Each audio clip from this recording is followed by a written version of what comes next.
anigoo ah xidigle Xalim Sacdiyo Cabdulle waxaan ka tirsanahay ciidanka booliiska Soomaaliyeed waxaan ku noolahay magaalada Muqdisho waxaan ka tirsanahay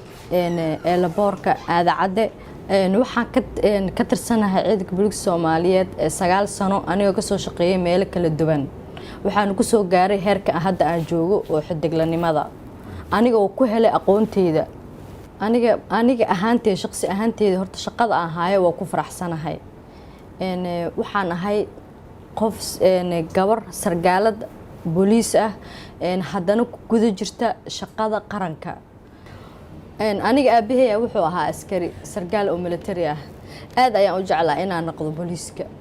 ciidan aan noqdo booliis ha noqdo military ha noqdo wuxuu nasiibkeyga noqday inaan noqdo ciidan booliis Soomaaliyeed ah